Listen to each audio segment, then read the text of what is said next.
Good afternoon, councillors and members of the public.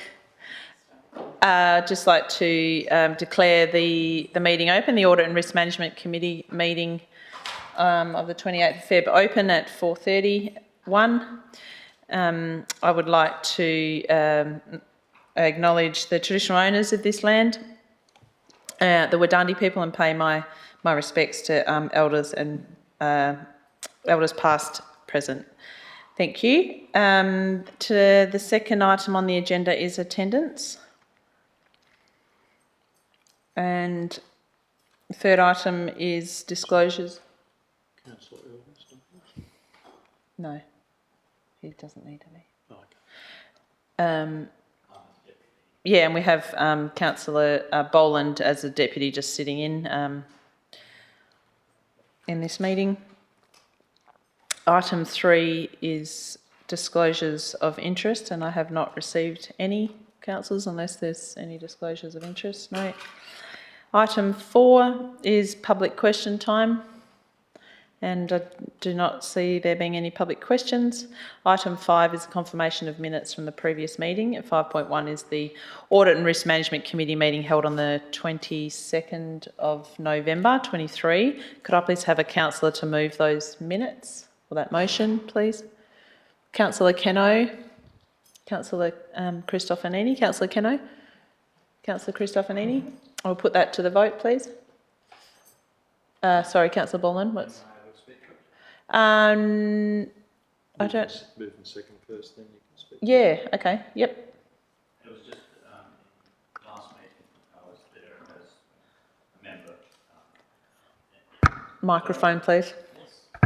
Sorry, in the last meeting I was there as a member replacing someone, and I did raise a few questions, and it's in the minutes that we'd actually passed the report, and I thought we'd be asking questions after we received the report. Then it says that we reopened the meeting for me to ask questions. Then none of the questions appear. I don't know whether normally you would show those in the minutes or not. No? Okay. All right. If that. Yes. Yes. Yeah, thank you, Councillor. Yeah, right. Yep, the purpose of the minutes is to receive or to record the decisions of the Audit and Risk Committee, not to have any verbatim or any questions that have been asked to be recorded in there. We do live record or live stream these minutes, or these meetings, so they are a part of the record, but they're not a part of the record as per the actions of the Audit and Risk Committee. Thank you. So we'll put that one to the vote. All those in favour? Okay, that is 4. Sorry, just to clarify the members. How many members are voting? Sorry, which? 4. Okay, so that's carried 4-0. Thank you. I just want to make sure that's accurate. Thank you. Item 6 is reports, and item 6.1 is compliance audit return 2023. We have a motion there in front of us, councillors. Do I have a councillor to move that motion? Councillor Keno. And a seconder? Councillor Christofanini? Councillor Keno? Councillor Christofanini? No. Councillor Boland? Yep.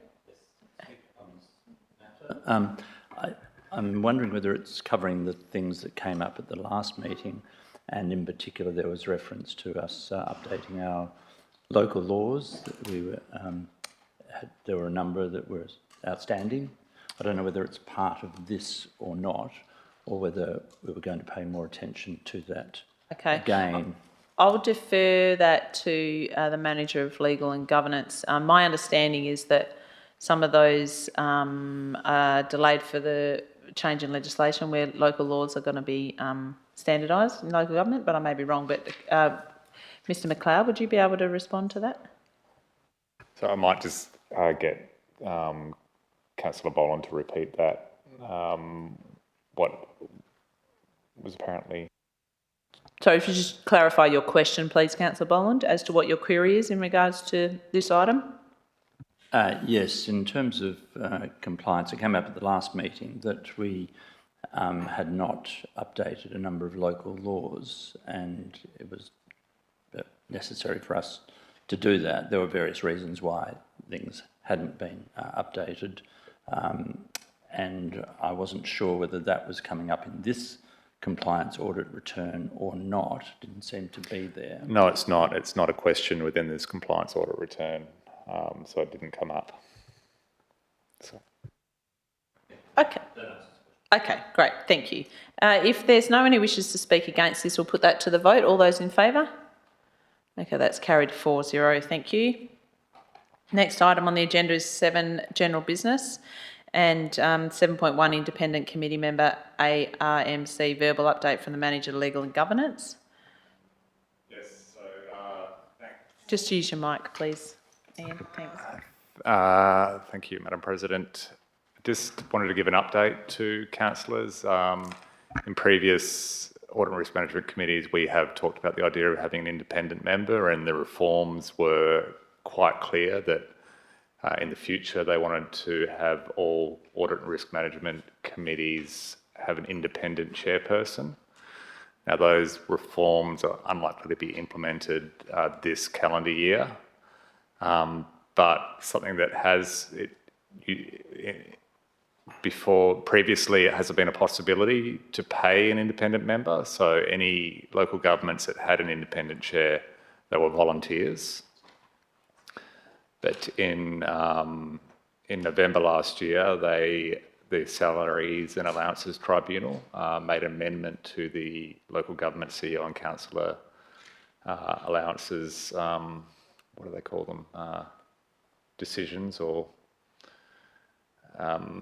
the document that kind of sets out what you can get, and to make an allowance for independent members.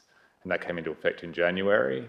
And I think I had a look the other day, and Busselton have already gone out to EOI quite this in the last few weeks to appoint an independent member. So just flagging that we will be bringing a report to this committee at its next quarterly meeting, suggesting that it, with a recommendation in relation to that, and there'll be a full report on that. Thank you, Mr McLeod. So you're saying we don't need a motion to enable that to happen? That will be happening anyway. That's correct. Okay, thank you. Are there any questions, councillors? Yeah, I would just like to ask, will there be an opportunity for people to put forward some names for independent persons, or at some point in the process? We were likely, while I haven't written the report yet, the recommendation is likely to suggest an EOI process, but within an EOI process, there's always a possibility to send it to particular people.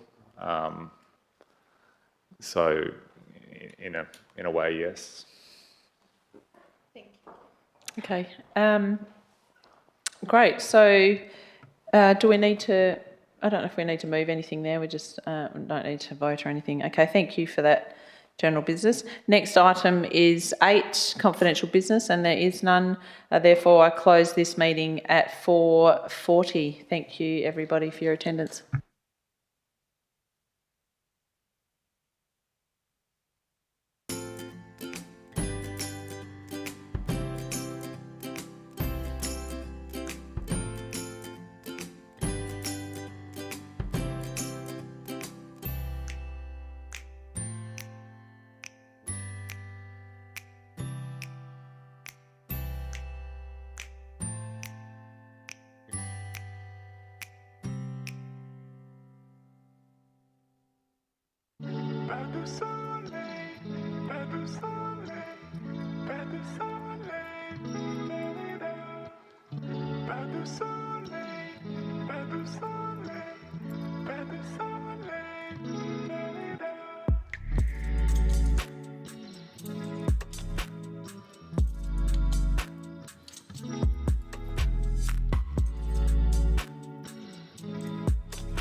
Kaya, everybody.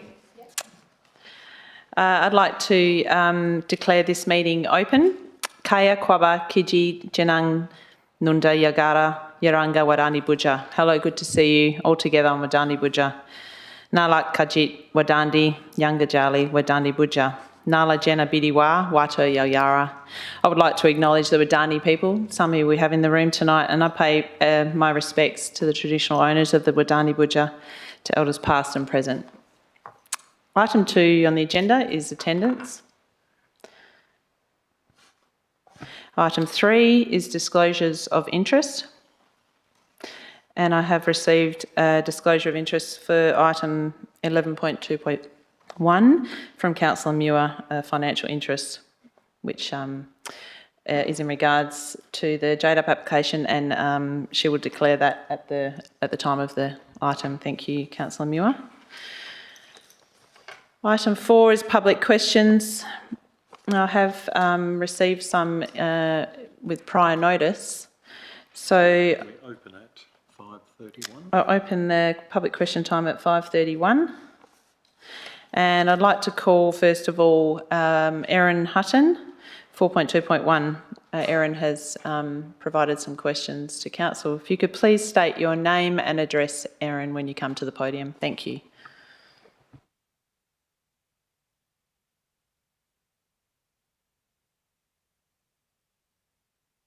Sorry, Erin, if you could just press the button on the right-hand side, on the in front of you. Yep, well, you got a red light. Yep, thank you very much. Okay, that's better. Yep. My name's Erin Hutton. Back a little bit because the cameras. Yes. 176 Thompson Road, Witchcliffe. My first question, and apologies to the councillors, I have amended these questions slightly after consulting with a few different farmers, but these questions are from myself and my family, and I know a few interested farmers in the area would like to hear some response. The first one is, how can the local government better address the agricultural community's dissatisfaction with the Shire of Augusta Margaret River's community consultation process in line with interests of farming electors, farming ratepayers and farming residents as outlined in the Local Planning Strategy 2036. I'm aware that there was quite a lot of consultation, public consultation with the community in 2018-2019. However, I think if a lot of the farming landowners in the area were aware of the impact of the environmental asset map, a lot more people would have attended that session or those sessions. Do I keep going with questions? Please, Erin, if you wouldn't mind reading them all out, and then I'll address you after that. Okay, Thank and you. then I can sit down? Sure, Okay, thanks. great.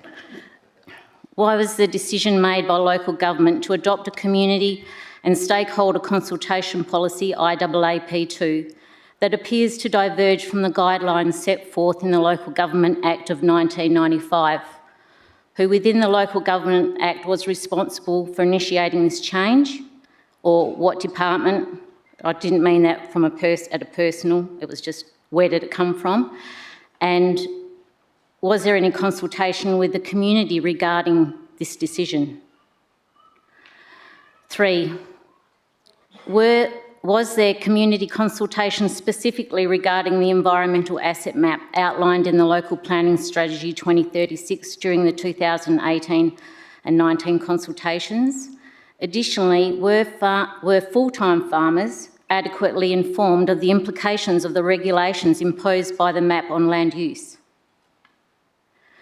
4, what rationale does the local government provide for introducing additional layers of prescriptive environmental regulation on land use given existing state and federal regulations?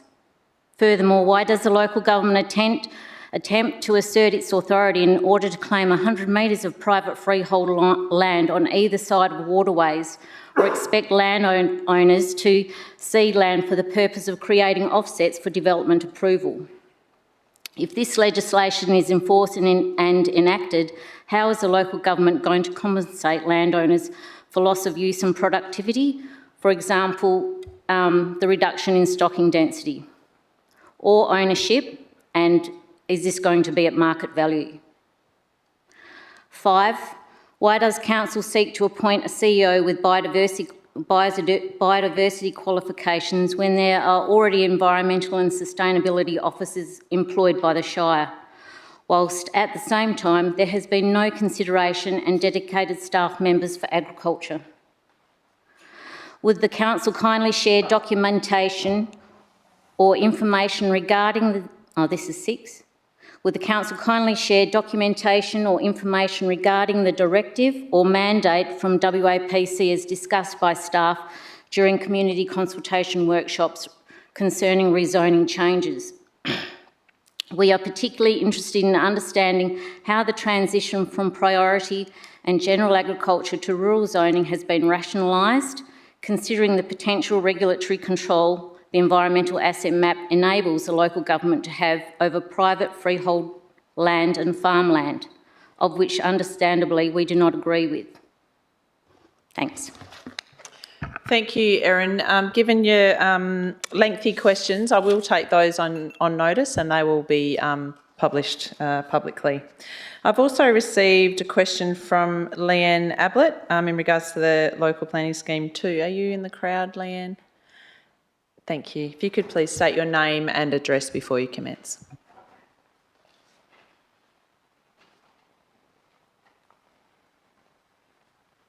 Leanne Ablett, 161 Walton Road, Quarama.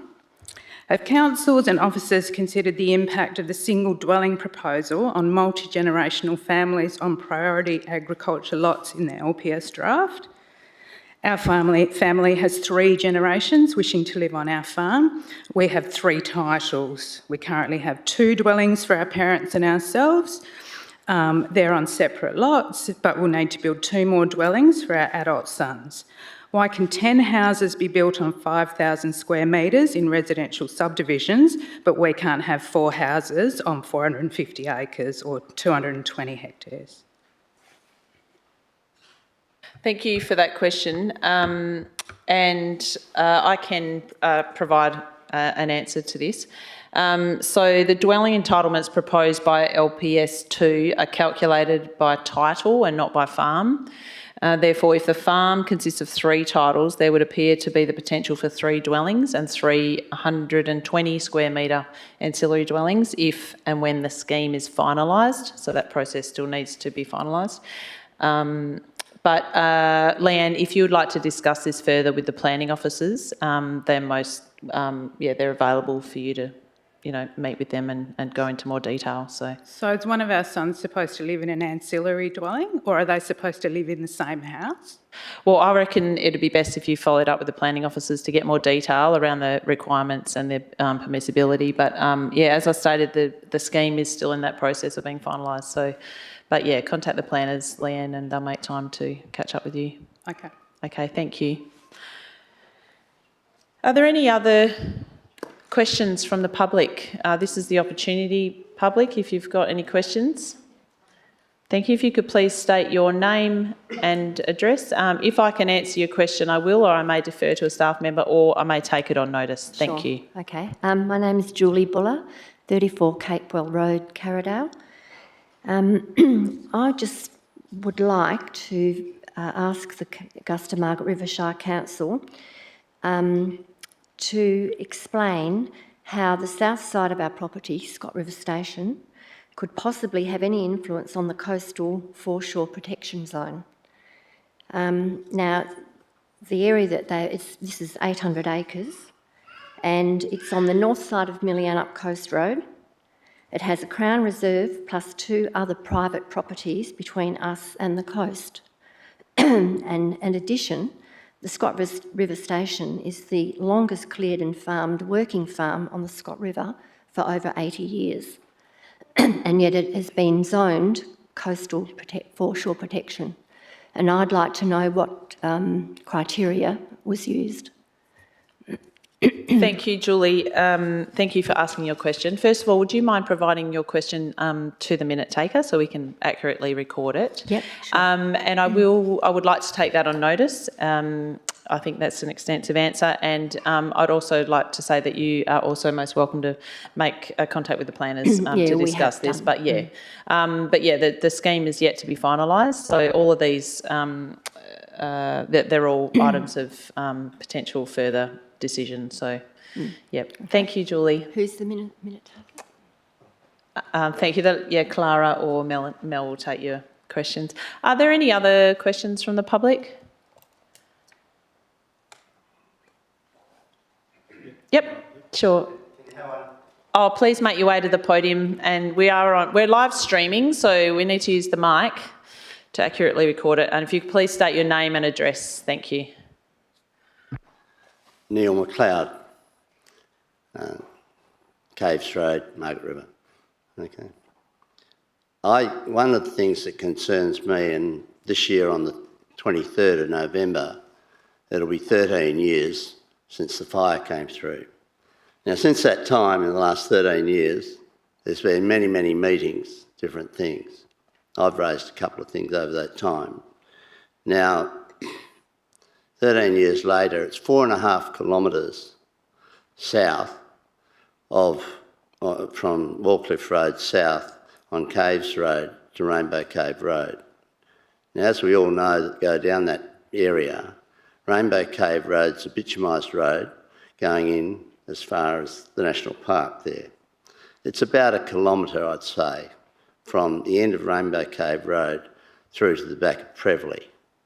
Preveley still, as a community, has no emergency fire exit out of it. If you look at the news today, right now, and what's happening in Victoria, the same thing can happen again here. 13 years later, there is still no emergency out of there, and there's still no emergency out of Gracetown. And I think it's time something was done about it. Thanks very much. Okay, thank you. I didn't get a question really out of that, but we can take that in and record that in the minutes. Thank you, Neil. If there's no other further... Oh, there's another question. If you can make your way to the podium, please. And if you have your question articulated at all, if you could provide it to Clara. If not, we'll do our best to record it accurately. Thank you. Thanks, Augusta. Mark Murray, 57 Gardner Road, Quarramup. My question, so I've made a submission about the LPS review based on agriculture.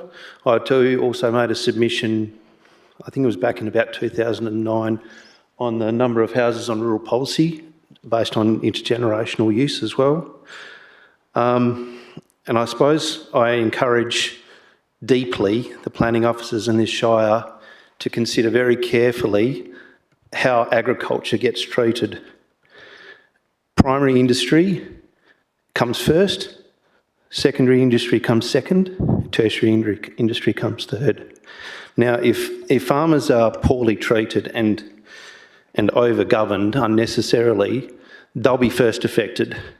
Secondary industry will be second, and tertiary service will happen, as well as consumers.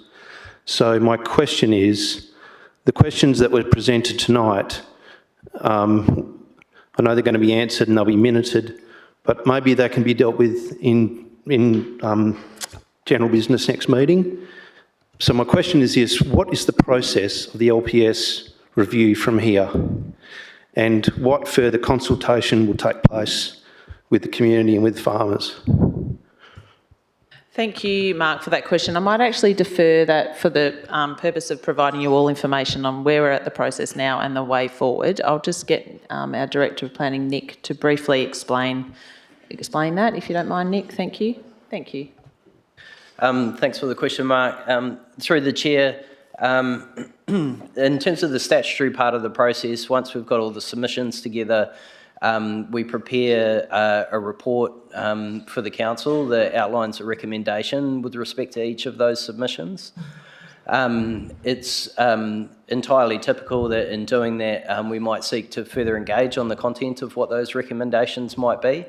And I don't think we've arrived at a point without the submission period having closed on determining what we would do there. But then after that point that we've made the recommendation on the submissions, they're presented to the Council much in a forum like this.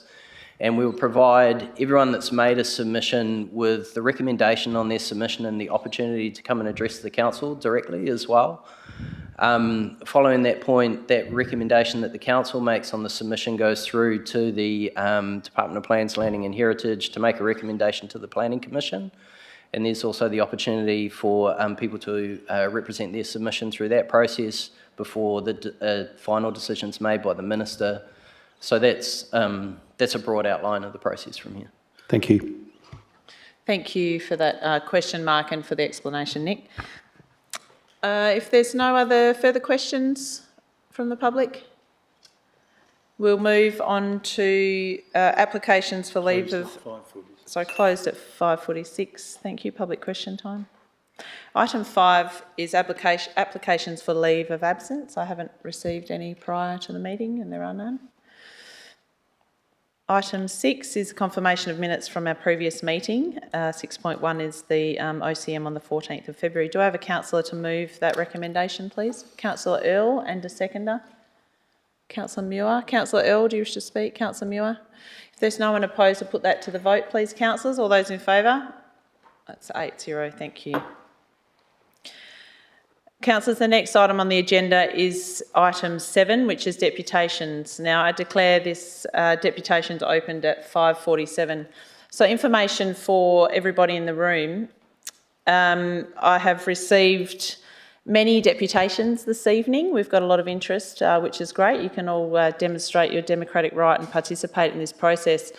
I would request that each of you, so there's 8 deputations in regards to item 11.2.1, the JDAP application, and 3 deputations in regards to the general electors meeting item. So I request that you each just use your 5 minutes. If it can be any briefer, that's appreciated, but I will have a timer on for each deputy for 5 minutes. So yeah, we've got a long meeting to get through tonight, so I really appreciate you trying to stick to that time, please.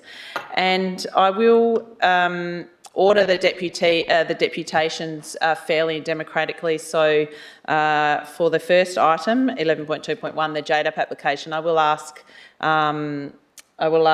a deputation against that, and then 4 against 4, so it's going either way, and I think that's a fair way to run it. So our first deputy, I would like to ask Vivian Brockman-Webb, who I've received, who has a deputation approved. Thank you. If you could please state your name and address, that would be appreciated. Thanks.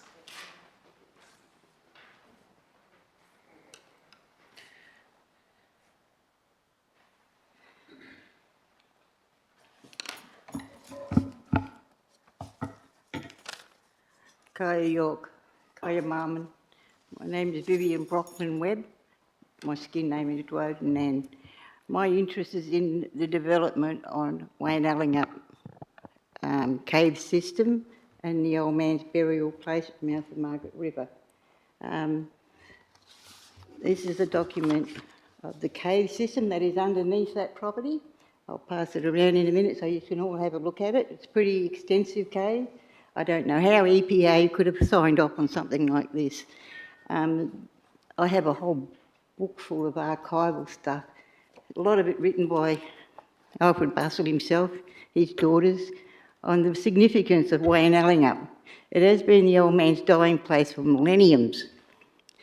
I find it really rude that people could even consider this.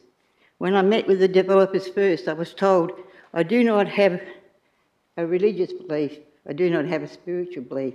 And I felt to myself, I feel sorry for you. Without any depth, you know. It's so easy to see why people are so adamant about doing these sort of things. We were told just the other day after a phone call that they had already got Indigenous signatures signed off on. I have the representatives of both family groups that are left here. There's the only ones left in the Wardandy community who are saying they did not, and they've come along to stand up and put their hand up and say they did not sign any such paper. So are we being blindsided here? Is there a lot of lies and innuendos? And because I have had contact with Anna McGlade, Human Rights Commissioner, Heritage Commission, quite a few people. And I'm still waiting for feedback from them, and they just cannot see how this is possible. I mean, if people have so much money, why don't you go and buy some land somewhere else and build whatever it is you want to build? Why are you so insistent on destroying an ancient burial ground and cave system? Because it'll cost you a lot more than what you paid to put it up if you destroy that cave.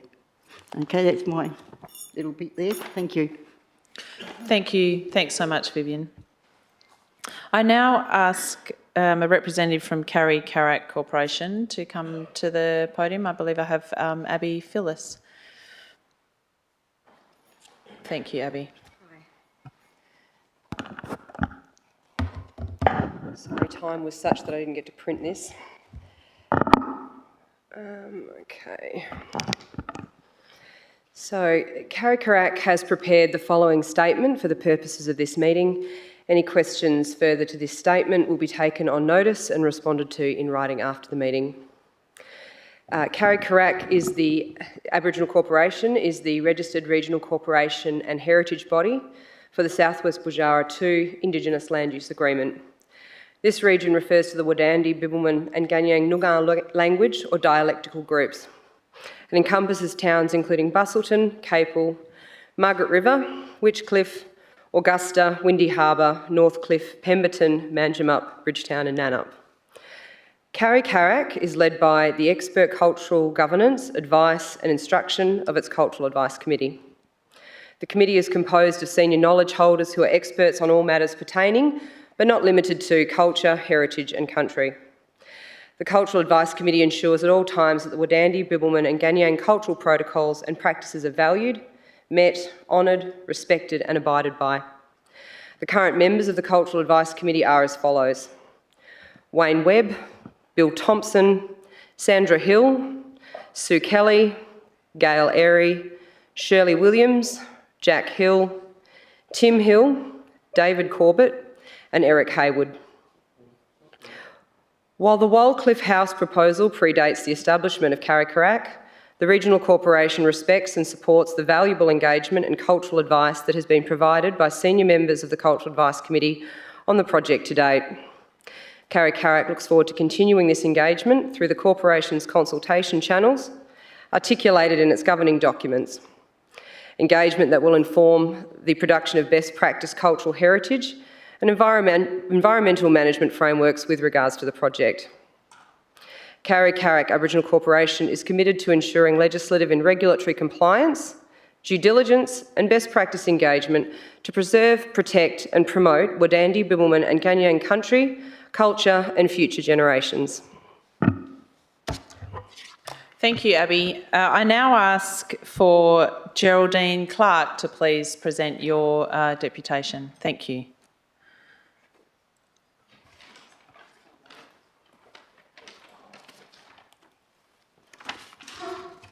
Hello, everyone. Sorry, I should have said before, could you please state your name and address before you commence? Yeah, Geraldine thank you. Clark, 16 Brookfield Avenue, Margaret River. I just want to acknowledge that we stand on Wadandi Budja, pay my respects to elders past, present and future. I'm so grateful to call this beautiful land my home and to be generously offered connection and knowledge through friendship with the traditional owners such as Nan, Viv, Michella, Bill, Wayne, Zach and many others over the years. I have several points of concern about the development of Waldcliffe House.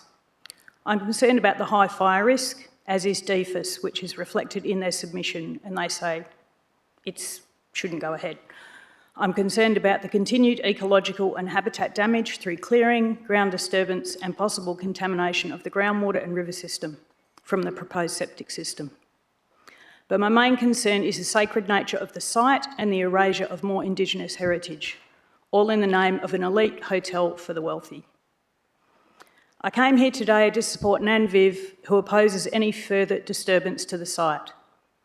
Although I realise that correct procedures have been followed to allow further development of the site, my concern is the parameters under which these procedures are set, bringing into question their effectiveness in the protection of both ecological and Indigenous heritage. We hear much talk of respecting Indigenous culture and protecting the environment, but we're seeing continued destruction of both. The site known as Walyanup, the dying place, has a long oral history passed down through the Wardandi people and is known and also documented into written history by the Bustles and many people since, as shown in the reports. In the writing of the report, we see a subtle but real erasure of the Indigenous history. By the way, Kenignight, Yandanook, Erudite and Wooditch are referred to as mythical beings, bringing to mind such things as unicorns and dragons to me. I note that Alfred and Ellen Bustle are not referred to as mythical beings. The people mentioned in these stories are not mythical beings. They're the direct ancestors of the Wardandi people, of Nan, of Mitch, of their grandchildren. In the words of Mitch's children, it is where the old man lied to die. They can't do anything to the site. The subtle use of the words mythical beings in the report's language points to a very real systematic racism that is so embedded in our culture we often fail to see it. I urge the councillors to consider that the further desecration of this site is a continued erasure and disrespect to the oldest living culture present here in this room. This is assimilation 2024 style, still occurring. Thank you. Thank you, Geraldine, for your deputation. I now call on Margaret River Bustling Tourism Association. Stuart Hicks, please, to give your deputation. Name and address, please, Stuart. Thank you.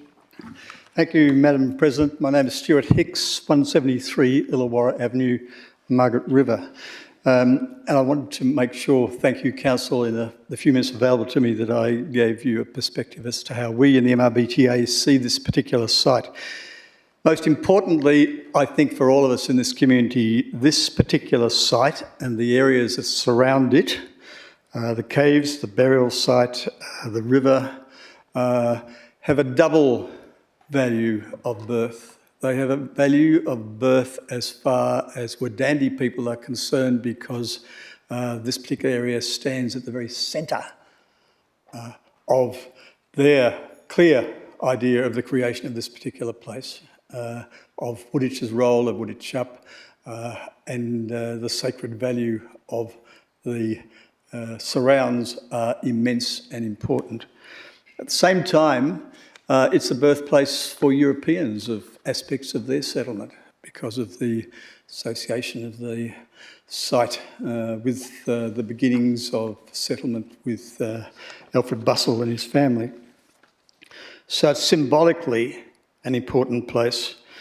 His double birth status is also underpins the emotional, the environmental and the aesthetic values of this particular place in this particular shire. And it behoves us as a community, we believe, to support an endeavour to apply the site for its own purpose, which is tourism, that reliably reflects Indigenous, environmental, ecological, cultural, heritage and social values of the place. There's a body in this region that states its strategic intent as follows, and I'm quoting: to facilitate and advocate for a respectful tourism sector with environmental and cultural values driving an increase in visitor spend. Facilitate, advocate, respectful environmental, cultural values. That strategic statement is not MRBTA's, of course it's the Council's strategy, and I'm quoting from the 2040 Community Plan. Why is it your Council's strategy? It's your strategy because we know, you know, that Augusta Margaret River relies on getting tourism right. It's in your documents that state that ours is entirely a tourism-focused economy. It's your documents that state that this is the 25th most tourism-dependent local government in Australia out of 527 local governments. And it's your business survey that has found that 57% of Augusta Margaret River businesses rely for more than 3/4 of their income from visitors. The Shire is desperately short of high-value tourism accommodation, and the Wallcliffe proposal is directed at the very high-end tourist market. The perspective that we have is this, that there are about 620,000 visitors a year, 620,000, which makes about 1,700 visitors a day on average to our Shire now. And on average of those 1,700 visitors a day, 170 are daily visitors from interstate and overseas. 170 of them come from interstate and overseas, proportionally very small, increasing again as we come the other side of COVID. It's interesting, I think, to point out that whilst international visitors stay longer than do our intrastate visitors, they stay 6 days on average rather than 3, they actually spend less money while they're here than do intrastate people. And that comes as a surprise. The reason is that most of those international visitors right now are backpackers and vineyard workers and people on working visitors. We do not manage to attract the people from overseas and from interstate who will come to this region, understand it, appreciate it, recognise it, want to learn about it, if we're not able to offer the sort of accommodation and venues in this Shire that they seek. The Wallcliffe proposal, in our view, is an immense and sustained review. It has planning and widespread genuine consultation through its DNA. Sorry, Stuart, less than a minute, please. Thank you. If you could try Based on a business decision that market for very high-end tourists is something that we can serve in this particular community, and it's certainly our view that the sensitivity, the consultation, the respect that is held by the developers in this particular respect will bring great attraction and great value to the Shire of Augusta Margaret River. Thank you. Thank you, Stuart. I now ask for Ray Swartz, please, to come and present your deputation. If you could state your name and address, please, Ray. Thank you. I'll put that one up. Sorry, I'll just get this going.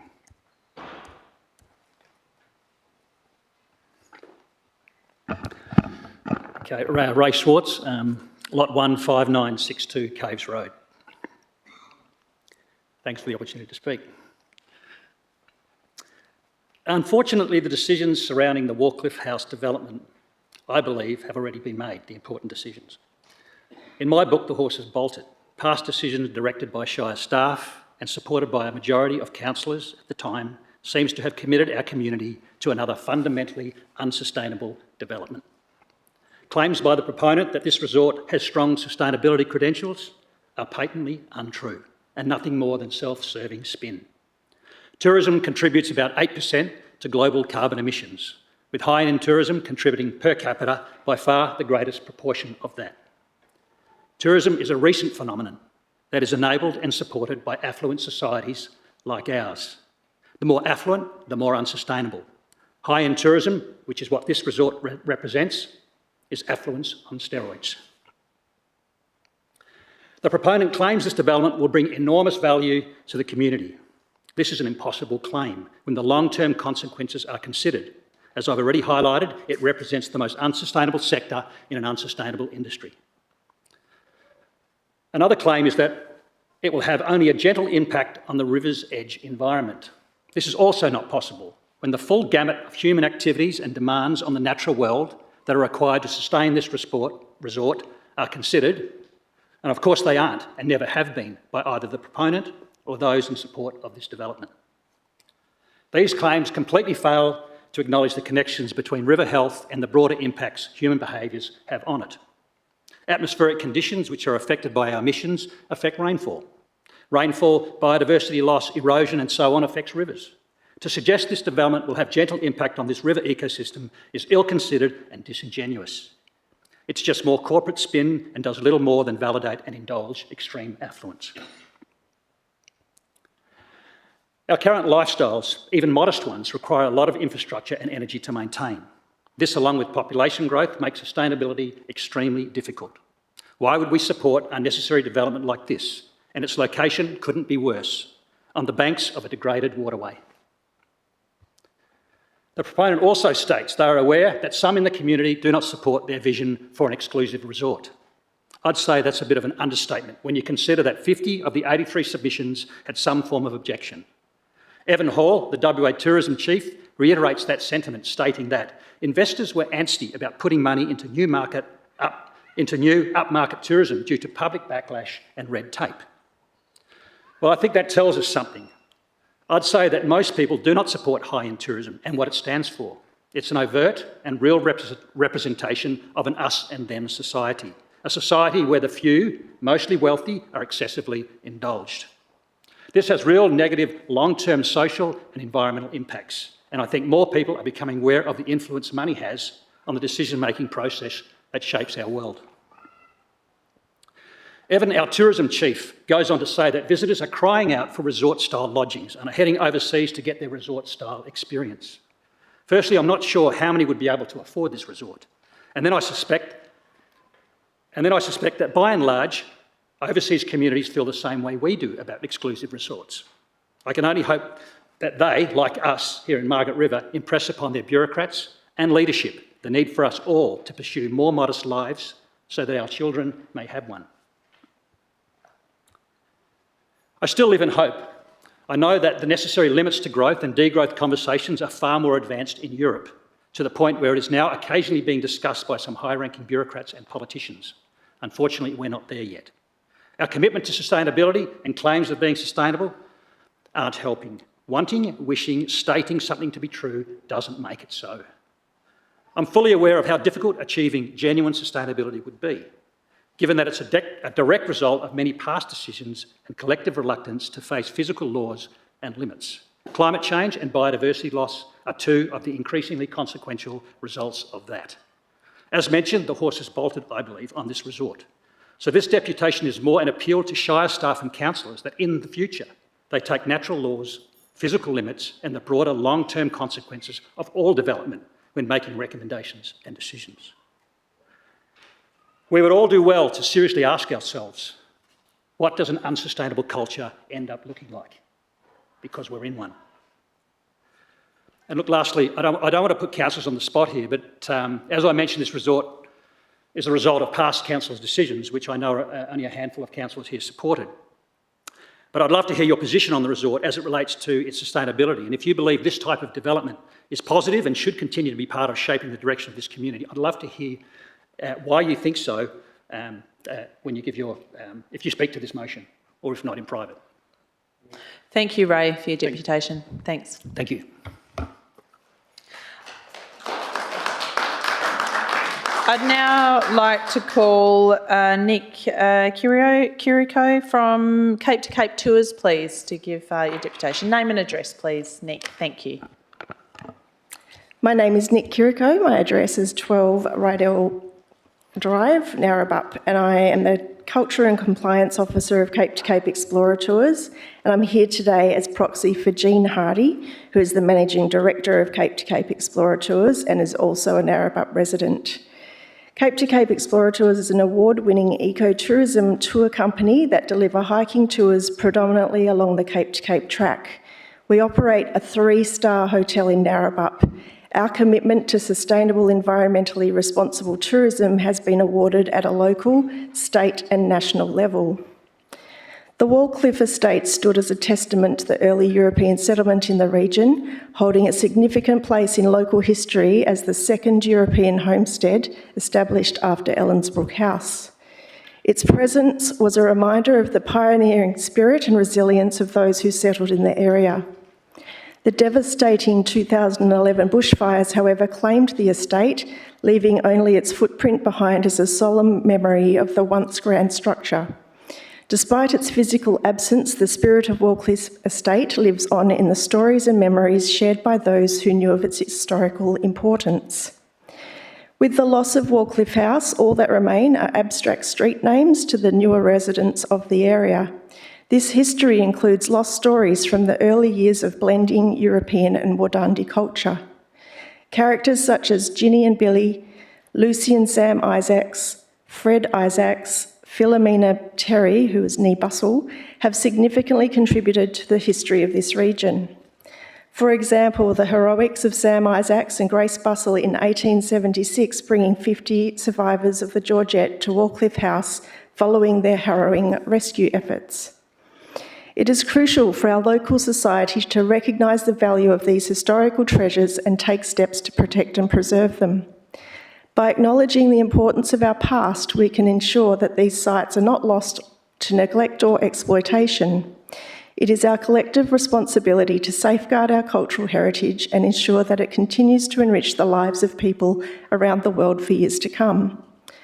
Preserving a valuable piece of history while also making it accessible to the public is a delicate balance that requires careful planning and execution. The efforts to conserve a historical treasure serve as a testament to the importance of maintaining our past for future generations to appreciate and learn from. Many local historic figures, both European and Indigenous, have remarkable stories to be told. The development proposed by the Landsmith Collection demonstrates their commitment to retaining the history of the site whilst minimising any development outside of the current footprint developed previously.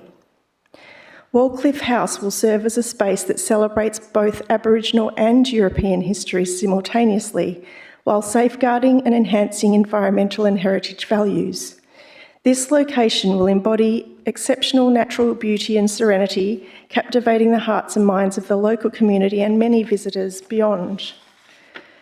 By opening it up to visitors, we not only share the rich history and stories contained within its walls, but also create a space for people to connect with the past in a tangible and meaningful way. The fusion of conservation and accessibility allows us to honour the legacy of the past while ensuring that it remains a vibrant and engaging part of the present for all to enjoy. By prioritising sustainability and eco-conscious practices, the hotel will not only offer a luxurious stay, but also contribute positively to the local environment. We understand this project will support local artisans and businesses, with every aspect of the hotel's operation reflecting a commitment to responsible tourism and hospitality.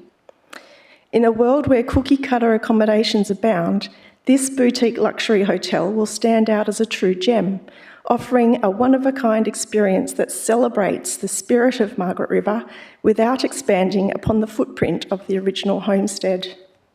Visiting this remarkable place will be like stepping back in time, where every corner holds a piece of history waiting to be discovered.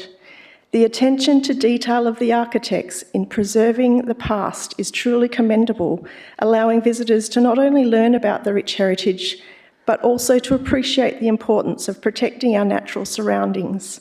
It serves as a reminder of the interconnectedness between history and the environment, inspiring us to cherish and safeguard these treasures for generations to come. Thank you.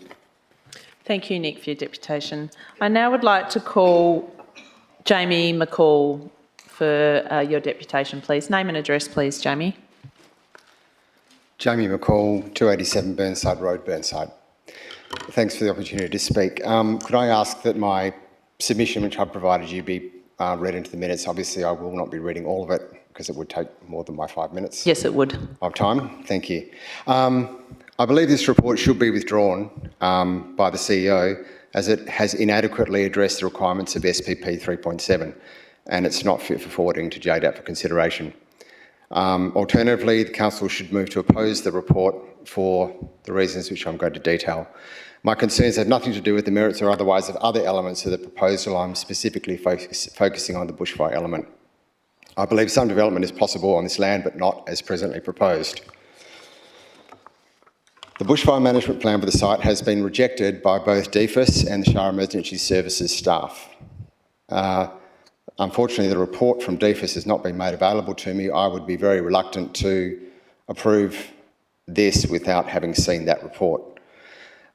I've got 8 main points that I wish to make. The first one is that the report states, and I've got that the guidelines identify in legacy situations, proposals are often unable to demonstrate compliance with SPP 3.7 or the guidelines.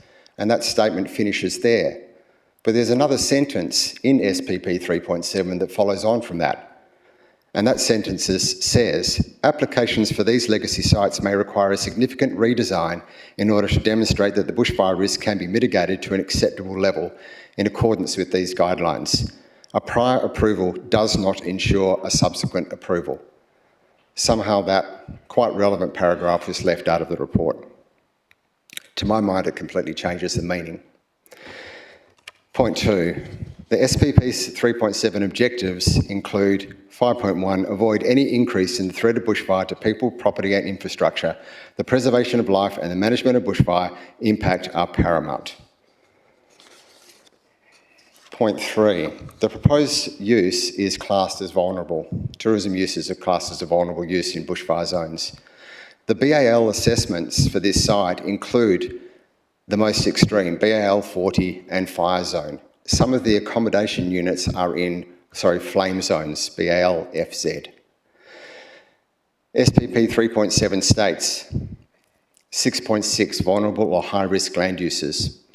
In areas where BAL 12.5 to BAL 29, development applications for vulnerable or high-risk land uses will not be supported unless they are accompanied by a bushfire management plan jointly endorsed by the relevant local government and the State Authority for Emergency Services, that is DEFIS.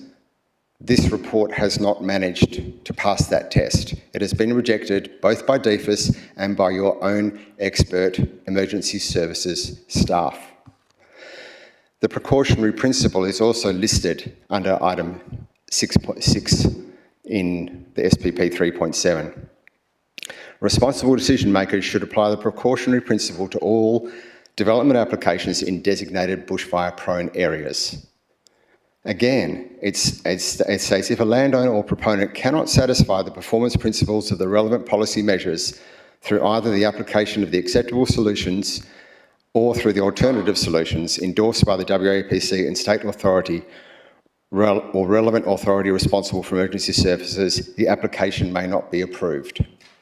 These alternatives that have been provided in this fire report have not been accepted by that emergency services department. BAL 40 and BAL FZ, SPP 3.7, 6.7.2. There is a presumption against approving any development application that will result in the introduction or intensification of development of land or land use in an area that has or will have an extreme bushfire hazard level and or where BAL 40 or BAL FZ applies, unless it meets the definition of unavoidable development. This proposal does not meet that definition. Item 4. The proposal offers performance principle-based solutions as an alternative to meeting the guidelines. DEFIS notes that they fail to highlight that they're pursuing this as they're required to do. These solutions are required to be evidence-based in SPP 3.7, and all the verification methods are to be acceptable to DEFIS. There is no evidence that this process has taken place. There is no evidence that these solutions achieve, they meet or exceed the protection levels achieved under the guidelines, because that is the test. They are not just an alternative, they have to meet or exceed the protection levels achieved under the guidelines. And it says in the text of SPP 3.7, they are specifically not a justification for non-compliance. The last paragraph of the precautionary principle contained within SPP 3.7, this is my point 5, is where, in order to preserve life, property or infrastructure, the objectives of other relevant planning policies or publications will be compromised, it may be the case that the proposal may not be suitable on planning grounds. In effect, there's a battle down on this site between the vegetation and the development. In order to make it fire safe, you would have to clear an enormous amount of vegetation or reduce the size of the footprint of the site to those few safe areas. If this, sorry, was that my alarm? I'm almost done. I'll move on to item 6. A fire management plan, under LPS 1. So this is the planning scheme. This is not the state planning policy. This is the planning scheme that is currently in force. Clause 5.19 says, where an approval is granted, a fire management plan is required to be prepared and endorsed by the Fire and Emergency Services Authority of Western Australia and the local government. That has not occurred. That endorsement does not exist. I'll skip very briefly over a few other issues I raised, one of which is insurance. Our insurance premiums are going up because of these natural disasters. They go up because when we have fires, buildings burn down and people die. People get hurt, it costs a lot of money. If we keep putting these sorts of developments in extreme fire risk areas, every time we have a fire, we're going to have greater loss of infrastructure and potential loss of life. The safety of this for emergency services volunteers. The Shire owes a duty of care to its emergency services volunteers, and this is becoming more to the fore because of the Workplace Health and Safety Act. By creating more dangerous areas through planning decisions, it's creating a more dangerous workplace for volunteer firefighters. The different treatment of this area compared to LPP 7, which you've had a recent review of, is pretty stark. LPP 7 has identified that the proposed changes to LPP 7 have identified areas of extreme risk where short stay accommodation is considered unsuitable. This is an area of extreme risk. Why is it being treated differently? Just to finish, I'd like councillors to look at the map I asked staff to provide them. This is the Shire's own map of the Wallcliffe area. The site is down by the river there on the extreme corner. So on the surface it's just a collection of pretty colours, but what these colours mean and what that specific red colour means is that this has been identified by the Shire as an area of extreme fire risk. What does that actually mean? In the Shire's BRMP, it means that there are two things to consider: the likelihood of a fire. Extreme means that it is likely to almost certain that a bushfire will ignite, spread and reach an asset.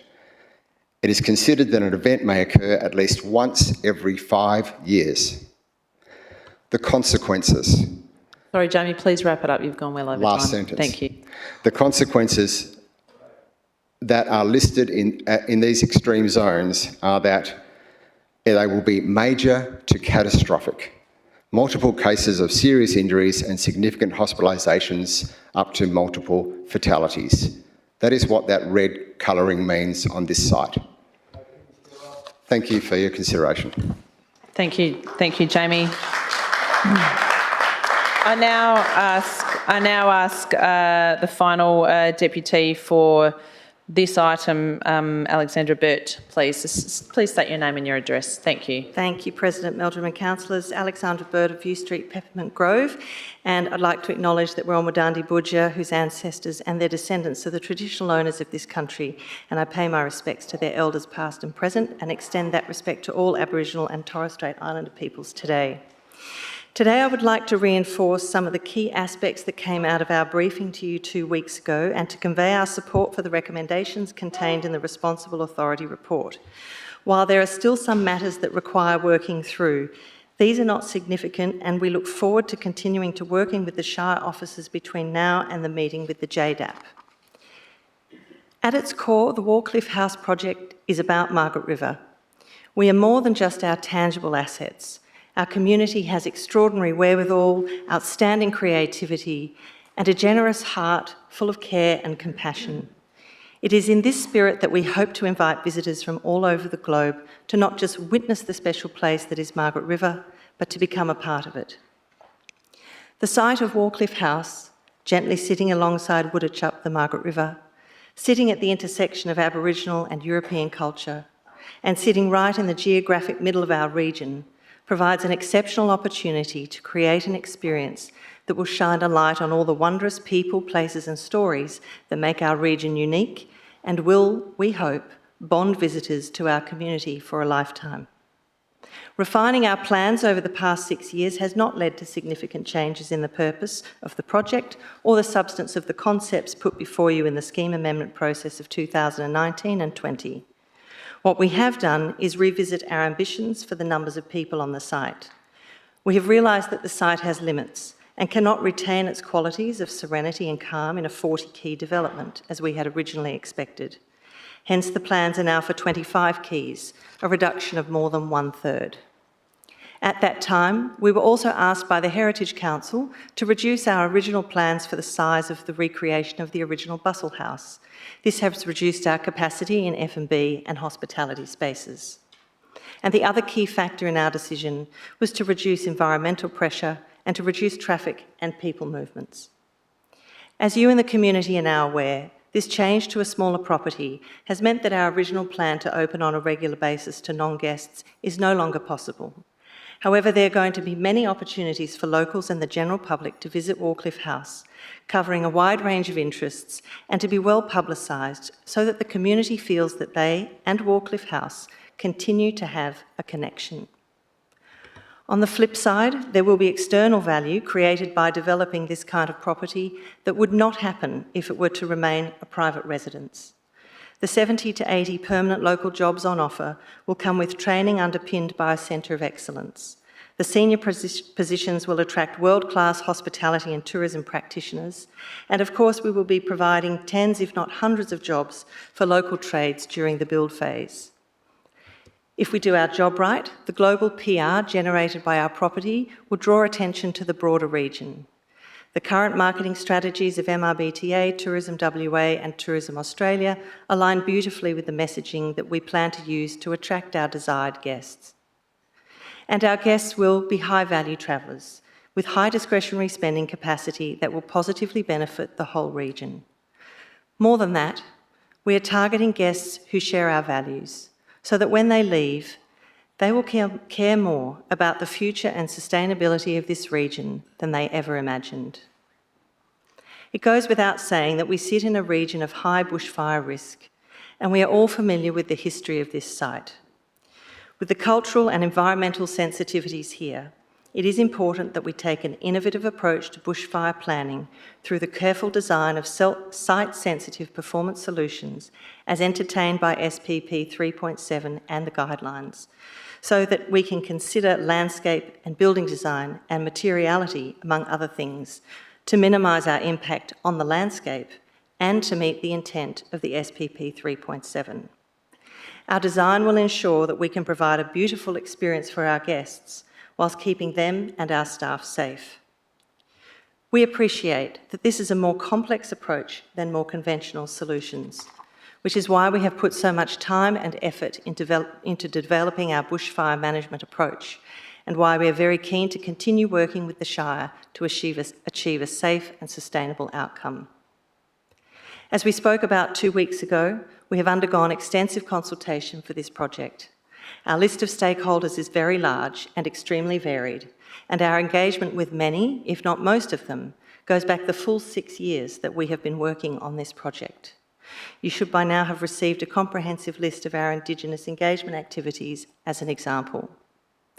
We have demonstrated early our intention to translate our consultation into on-the-ground activities, with the site activities that have undertaken thus far, including the new osprey nest, the extensive riparian zone restoration and the removal of the boardwalk abutting the cliffs. This is consistent with the behaviours and values across the Landsmith collection and will carry through this project. We are patient and considered and will take the time to get it right. In closing, the quality of the work put into this DA reflects the calibre of talent that we have here locally and across WA, supporting this vision and bringing it to life. I am full of optimism that in bringing renewal to Wharncliffe House, its beating heart can be loved and respected by the community and the world at large. Thank you. Thank you for your deputation. I now call upon Brad Noakes, please, in regards to item 11.3.3. Thank you, Brad. If you could state your name and address. Thank you. Brad Noakes, 600 Holland Road, Forest Grove. I guess I'd like to provide some detail around why the Augusta Margaret River Farmer Working Group moved a motion at the previous council meeting to maintain priority agriculture zoning. So I, on behalf of the Augusta Margaret River Farmer Working Group, urge the Shire Council and staff to support maintaining the current zoning of priority agriculture and to upgrade the zoning of general agriculture in the Margaret River and Scott River areas to priority agriculture. This Shire is blessed with a climate and conditions like nowhere else in the state, possibly the world, making the local farmland unique and irreplaceable. As you'll be aware, farmers in the region contribute significantly to the state's food production and economy. We are mostly all fortunate enough to have never experienced famine, but please don't be fooled into thinking food security is not an issue. Some insight into my own industry, dairy farming, will illustrate this. With some slightly outdated figures, in 2016, West Australians consumed 787 million litres of milk. Only 273 million litres were produced in this state, and the rest imported as cheese, butter, yoghurt, etc. Many people, some probably in this room, would rightly be outraged if only a third of the wine sold in the Margaret River region was from Margaret River. It goes against the whole identity of Margaret River, of the Margaret River Shire, an identity that I believe the Shire Council endeavours to cultivate. People come to Margaret River to consume great local produce. Of course, there are many external factors that influence the survivability of dairy farms or any other agricultural business. But once these businesses are lost, it's very difficult for them to return. And we are then at the mercy of an interstate supply chain and isolation across the Nullarbor. Land use competition is one of the greatest hurdles for food production in the region. I believe it is the Augusta Margaret River Shire Council's duty to the state to preserve all agricultural land by zoning with priority to agriculture.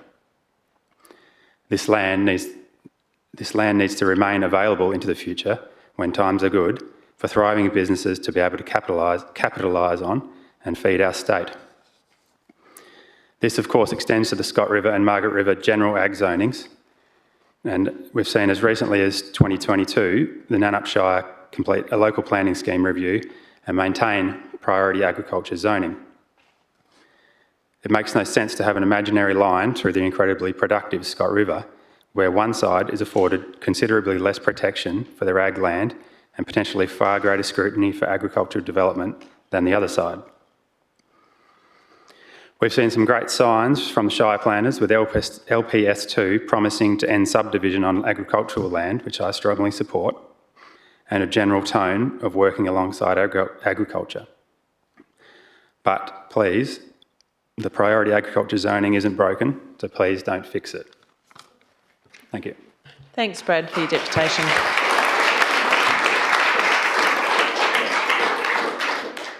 I'd now like to call Sam Waitman, please, to do your deputation. Thank you, Sam. Name and address, please. Sam Waitman, 284 Bullant Drive, Forest Grove. Much like Brad, I'd like all of you to please take this seriously and on board. Mine's quite short and sweet, but I think to the point. Augusta Margaret River Shire has a rich agricultural history and it continues to play a significant role in its economy and social landscape. With 35% of the land mass zoned for agriculture, sorry, I've lost my spot. It's clear that farming is a cornerstone of the community.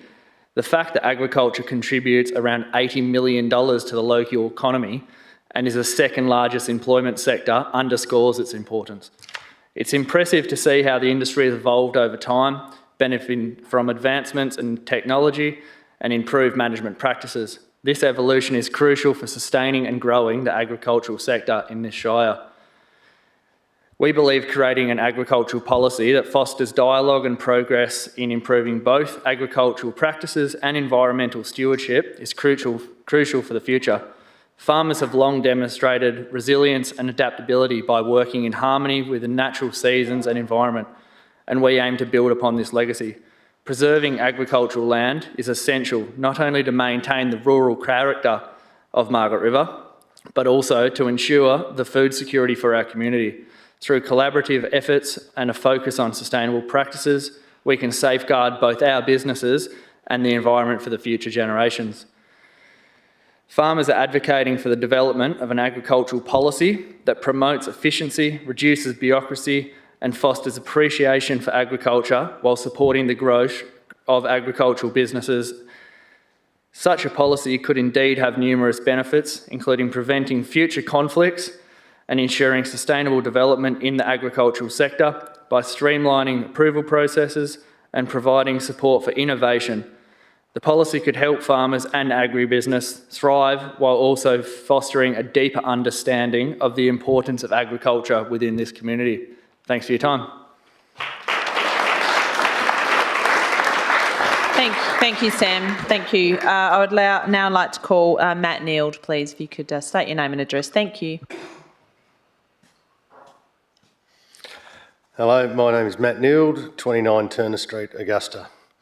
I'm currently a committee member of the Lower Southwest Growers Group. I was born and raised in rural WA and have spent my entire working career in agriculture, working from Esperance to Kununurra, as well as North Africa and the Middle East. The last 15 years, Emma and I have been based in and around Carradale. We run a self-replacing merino sheep enterprise over 1,500 acres of arable land. Right. People talk of the city and regional disconnect. Many primary producers feel this disconnect is evident within the Shire from some community members, community groups and staff within the Shire. A strong representation from primary producers within the Shire can fill this gap to assist the Shire and community with what is required to run a sustainable primary production enterprise. The Lower Southwest Growers Group has upwards of 50 financial member farming operations. Some of these have been sustainably operating in the Shire for well over 75 years. The Lower Southwest Growers Group is also a member of the Grower Group Alliance, which supports 45 other grower groups around the state with an improved economic impact of over $125 million a year. As the key representative group for farming and agriculture within our Shire, the Lower Southwest Growers Group would like to form a positive relationship with the Augusta Margaret River Shire as a reference group for future agriculture and farming. Thank you. Thank you, Matt. Deputations closed at 6:37 p.m. Thank you, Clara. Next item on the agenda is item 8, petitions. I don't believe we have any councillors. Next item is 9, announcements from presiding member. I'll just make a brief announcement. Councillors, last Saturday at Pioneer Park was the Booneroo Festival. Thanks, in fact, all of the events I'm about to mention, thanks to all other councillors if you attended. I really appreciate your attendance and so does the community. The Booneroo Festival was a really beautiful, inclusive event at Pioneer Park, celebrating our local Indigenous culture, and it was really well attended. I also attended the Kiteboarding Nationals, the inaugural event down in Augusta on Saturday and Sunday. That was an epic, successful event, and the finals are on Sunday. And I think they would like to try and make that an annual event. It went really well, and it's a great low-impact event with loads of youth participating. I also attended the Edith Cowan graduation on Friday night, which I was fortunate to see some of our local students graduating from there. So well done to them. The CEO and I were fortunate to get a meeting with the Honourable Minister Don Punch yesterday, a last-minute meeting, who's the Regional Development Minister amongst other portfolios. And I just wanted to inform you, Council, that our messaging was very clear around housing availability and housing choice, the tourism pressure on assets and funding those assets and infrastructure, a national park, our trails, toilets in the national park, etc. We also raised the marine environment protection from spearfishing and marine environment education opportunities that may exist, and also advocacy, of course, to try and bring back essential services to our community, such as Department of Communities.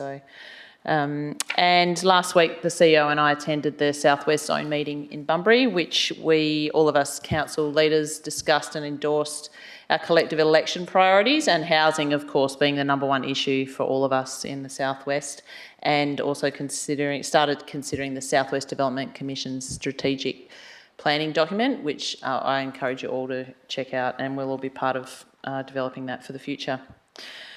I would now like to move on to item 10, which is questions from members, of which due notice has been given, and there are none. Councillors, we now move on to reports of committees and officer reports, and we're going to move straight into item 11.2.1, the JDAP application, proposed hotel and 7 chalets with associated licensed restaurant, reception area and spa at 752 Lot 101 Wallcliffe Road, Margaret River.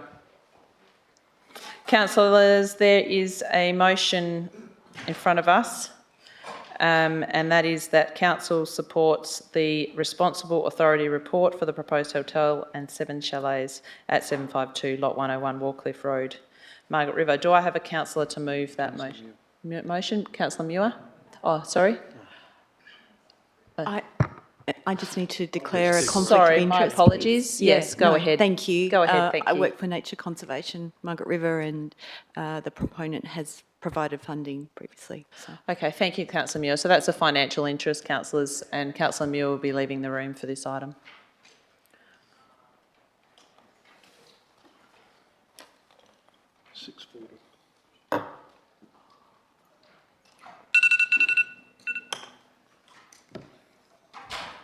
Councillors, we have a motion in front of us, which I've just read out. Do I have a councillor to move that motion? Councillor Earl, and a seconder? Councillor Jones. Councillor Earl. Thank you very much. I support the officer's recommendation, and in the body of the recommendation that the officers support the development of the project at Wallcliffe House. I think for all of us here, we just need to realise that this district is going to continue to grow. People are still going to move here, and this is going to be a very strong tourism hub as far into the future as we can see.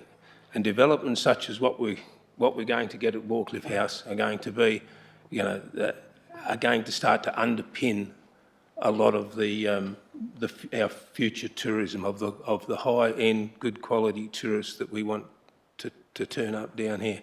I spoke to one of the tourism operators the other day who had been to a tourist seminar, and they were finding it very tough to get people to come down here because of the lack of good quality accommodation. And if you have we've got plenty of probably 3-star, but very little 4-star or 5-star or further accommodation across this whole Margaret River region. And we need more of that, and we need what we're going to get there. One of the things I do like to see in all of this is the rebuilding of Wallcliffe House. I actually drove past it on the day that it was on fire. So, but I've also been up and down the rivers and places in Europe where I've seen all of the all of the great buildings, the castles that have been knocked over by one generation or another and then rebuilt. Budapest's a classic example. Fantastic return to what they were, and I'm really looking forward to Wallcliffe House. It'll be probably in completely different stones, and it'll be lime and all the rest of the stuff, but it will be a really good representation of what we've had here as in our community, certainly in the European settlement. It's been a significant part of our town and of our region. It's for a lot of this time has actually been a significant tourism destination. You used to have a caravan park there. You used to have one of the best restaurants down there. Now, we may not be able to go to the new restaurant, but that brings back great memories to me from the from the 80s when the dairy was open. And there's probably some of you out there who went to it, but probably not very many of you. So, look, I think this is a really good outcome for the report put up by the officers, and I just hope it gets supported through JDAP. Thank you. Councillor Jones, do you wish to speak to this? No. Do I have any other councillor who wishes to speak against this? Just have 2 queries that I'd like to pose to questions? Yep. Yes, to Mr. Logan. Go ahead, Councillor Boland. Yeah, the first one's in relation to the fire risk, and fire is obviously front of mind for this DA. We're only dealing with this because the previous development was destroyed by a fire. So there are comments about the safety of the site from bushfire risk. Jamie McCall has made some comments tonight about the state of the fire risk and that our proposed recommendation is insufficient on that. There was the comment that our emergency staff have rejected the fire safety arrangements. So think it'd be useful if we had some comment from Mr. Logan on the situation with how we're dealing with the fire risk in our recommendation. Okay, so the question is for the Director about how we got to our recommendation within the RAR in terms of bushfire. Certainly. Through the Chair, I have jotted down a couple of notes about this, so I'll just go over it sort of in general terms, and if you'd like anything more specific, I might just defer to the assessing officer to give you some particulars about any of the criteria that you might be concerned about. What I would say in the first instance is we're considering a recommendation to the Joint Development Assessment Panel here. So we're making a recommendation to them and they will weigh the information that we give them, and they, as we are aware of the content of SPP 3.7 and how it's to be applied in particular circumstances. So there's nothing in particular that would change our recommendation in that respect. I would say that when reading the policy, it needs to be read in the context of the fact that the land is specifically zoned for this form of development.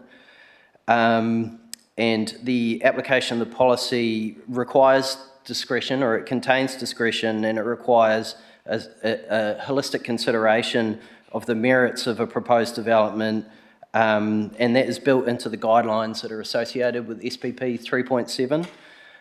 It's not a matter of just applying the acceptable development criteria in 4 of the elements of the policy or the guidelines that are associated with the policy, and measuring it against those elements. An inflexible approach to the application of the policy would be an error of judgment. The policy is intended to guide discretion. It's not intended to replace discretion. SPP 3.7 does not require that there be no increase in threat to people or buildings. It is to, as best as possible, reduce the impact of bushfire on people and infrastructure. And the context of the development is not sort of atypical of what the guidelines would normally be applied for. They're applied largely to guide urban development. They do and have since the last iteration, version 1.4, included a new element which specifically applies to vulnerable tourism land uses. And that element is intended to apply discretion, recognising the very different circumstances that you will find tourism development sites in. And in that respect, there are various layers of the policy that you can step through, including the performance principle-based solutions. And it's those performance principle-based solutions based in the context of element 5 of the policy that the application's relying on. And it's our view that it's consistent with element 5 of the policy. It's also our view, or it's also known to us that this has been prepared by what's called a level 3 bushfire practitioner, which is the highest order practitioner in the state. And we have included here a condition to ensure that those mitigation measures that are outlined in the bushfire management plan are subject to a further review by another level 3 assessor, in that if any modification are required to some of those solutions, that they can be built into the application. So we're comfortable from our point of view. We're comfortable that the information is sufficient to enable JDAP to make a reasonable decision, and we'll leave it in your hands about how you feel about that. Okay, thank you. Did you wish to speak or ask any other question? A second question? Yep, sure. It's around the suitability of the site, and that's an issue of public domain. Alan, can you please use your microphone? We're live streaming. Thank you. Sorry about that. Did you need me to repeat that, or that will be sufficient? So, yeah, question around the exclusivity of the site. Our recommendation, item 38, has the spa and the restaurant are only approved for use by guests of the hotel and chalets. Use of the restaurant and spa by the public would require further planning approvals from the local government. Just wanted to clarify, we've had a presentation by the applicants, and the the representations we got were that they had made the choice to make the site relatively exclusive. But the way this recommendation reads is that we are imposing that requirement. I just wanted to inquire about that, and I'm hoping we're not going to cut off public access to the site, and whether we need to tweak our recommendation, because the applicant is saying that there today it was said many opportunities for the public to have access. So I'm wondering, in two respects, are we cutting off public access by that recommendation, and could we have an alternate recommendation that encouraged public access to the site? Again, through the chair. I believe that condition is reflecting a component of the application that set forward an intent to solely develop and use that development for the purpose of guests that are entertained on the site. Inherent in that consideration are some factors around providing additional facilities where it may be open to the general public. So there may be things like considerations around additional parking areas or public availability of the site, I guess. And because the application's been considered on the basis of it being only open to visitors, that condition is relevant. It's not to say that we wouldn't provide for anyone to attend. What that condition would do is say we would then weigh whether there are any further considerations coming into the development with the general public being invited to the site. In saying that, if there were was a particular event where the general public was invited to the site, most likely that would be covered through a temporary and sort of one-off approval of some type, like a public buildings approval under the health legislation. Thank you, Mr. Logan. I'm just concerned that we may be limiting the ability of the applicant to provide access, and they seem quite willing to do that, and it would be good if we can enhance the ability for things to happen. If it requires a separate application, then I think that's going to make it much harder for the applicant to have events there. So I'm wondering whether it would be that, say, for their when they open for their opening day, I'm hoping they wouldn't need to make a special application to us to have an open day for the public to come along. So. Yes, please. Through the chair, no, we would use our discretion. There's a particular provision in the local planning context that enables us to provide for a temporary land use, and that's normally how we would look at sort of one-off things that may sit kind of slightly outside an approval or in an area that doesn't have an approval at the time. And if it was something like an opening function for the site, where the general public were welcome to the site, we would consider that a temporary event, and depending on the numbers of people, we would just make sure it was safe and the health of the people visiting was preserved. So do I have a councillor to speak against this item or for this item? Yeah, I'd like to speak. Thank you. Thank you, Shire President.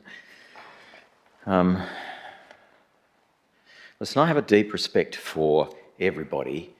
And if you look around this room and around this council, we are all different people and represent this community that we're in. And we have an amazing mosaic of people here in this room. And I have deep respect for every single one of them. For the people who walked this land so long ago, the Wadandi, deep respect for them, and I thank them for all that they've contributed and for what they have done to make this place so special for us. And for all of you other people who have also walked this land, I'd like to thank everybody who has contributed, because when we distill who we are down to our essence, we're all the same. And I think it's fabulous. So I'm just going to add that as a little precursor to what I have to say. It's been one of the delights of this gig that I had the privilege of being able to walk around that site today. It was a very special thing because I took some time to just contemplate and to feel the specialness of this place. Now, placing that alongside the commercial realities of being able to open this site up to people of influence, and some would say that the high net worth individuals in the world who are the target market for this particular resort, they tend to be people who have a large circle of influence. And I think that's a valuable thing because it allows us to be able to impart to more people in these wide circles of influence the specialness that makes this place so unique. It is iconic, and boy does it have a feel about it. I'd like to acknowledge the proponents for your heart, for your attitude towards acknowledging and opening it up to the community that we are in, and understanding at the same time the commercial realities, the things that are going to make it attractive to people of influence who will be the tourists that come and visit. So trying to find this balance is a tricky thing, and I cannot see anything in this development, the proposed development, that causes me deep concern. I believe that on its merits, it is a good development, and I think it is going to add value not just to the pockets of the people who are proposing this development, but also to the community as well. And that's a big picture thing to look at. Now, we all need to step back sometimes and look at the big picture. So I've written down a few things here. The thing that I have written down is influence. That's the one word that I've distilled it all down to. And I think that we have an opportunity to create what was once a private estate into something that is going to allow us to influence many people to see the value in this place. So I'm supportive of this application. I'm supportive of the report that the officers have put together, and thank our officers for that. And I will be supporting this when we go to vote. Thank you. Thank you, Councillor Binks. Do I have any other councillor who wishes to speak for or against this item? Councillor Keno? Thank you. Councillors, when this, I guess for me, a lot of people put a lot of emphasis on the tourism side of things, and we all see things differently. I don't actually even consider the tourism side of things with regards to this. I actually went back to my notes last time, this was before council, and one of the things that was in that was where because I had little knowledge of the current owners, so I did some research to try and get a better perspective on where they were coming from. And a quote from Mrs. Burt in the Australian Financial Review was that where there are opportunities to restore and preserve, that's what I want to do. And I think this is absolutely key. How lucky are we to have somebody that has been so mindful, so respectful, down to the point where almost, I'm pretty sure every tree has a tag on it to identify it and monitor it. The care that's gone into this in my 9 years on council, I certainly have never seen anybody put that much effort into consultation to get it right and to do it right. When we drove down there today, we turned off of Caves Road onto Warcliffe Road, and there's the house on the corner. If we were to leave Warcliffe House like it is, how many people are going to tread through there and just destroy the area it is? These guys are really super keen to keep the impact down to a minimum. It's not open for everybody to trudge through, but it's just, I just think we're so incredibly lucky to have such caring people that want to put an enormous amount of money into something, and they're just not developers in that sense. And like I say, I've never seen that level of care before. So look, I'm really supportive of this, and hopefully we'll all see it happen in the not too distant future, and we'll go through. So thank you. Thank you, Councillor Keno. Any other councillors wish to speak for or against this item? Okay, well, no one's speaking against, so we'll put that to the vote. All those in favour, please, councillors. That's passed 7-0. I'm now going to move on. Just call Councillor Muir. Sorry, I'll just, call Councillor Muir back in.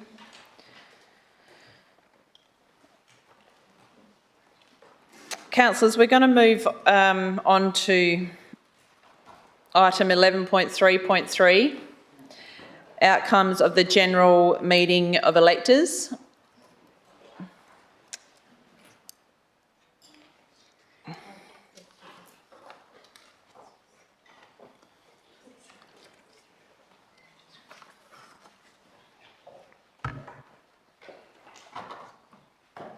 We'll just allow these people to leave, councillors, and then we'll move on to 11.3.3.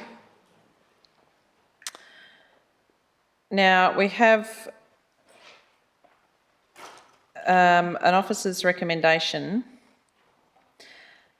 and I am suggesting that it be moved into two parts. So, part 1 to 4 as points 1 to 4 as part 1, and then point 5 as part 2, given that there is an amendment to one of them and an alternative motion for that last item. So, councillors, we have the first three components of this motion is that we receive the minutes of the 24th January 24 general meeting of electors.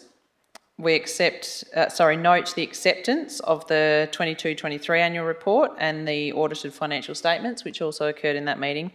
And to point 3 is consider the electors' decision, which is in front of you there. So that's recognising the motion passed on the 24th of January as a submission to the draft scheme, and note that all submissions will be considered when the draft scheme returns to council for advertising.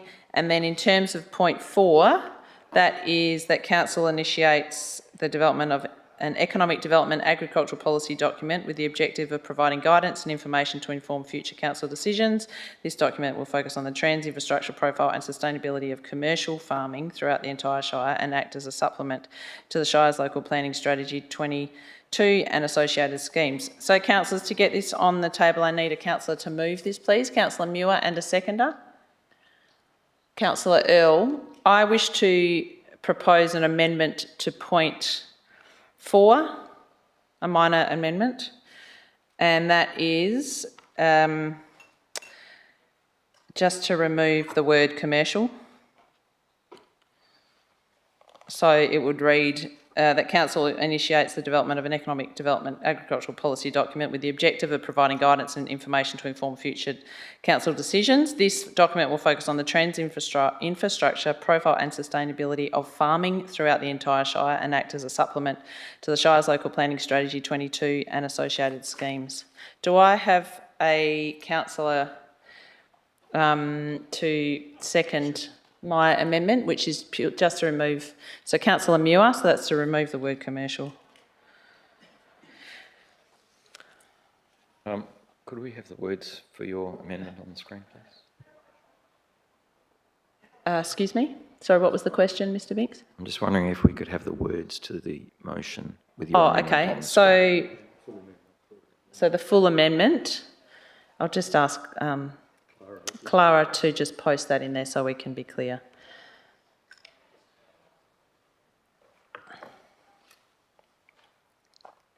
Thank you. So that's there in front of us there, Councillor Binks. So it's just the removal of commercial in front of the word farming on that second last line. Yeah.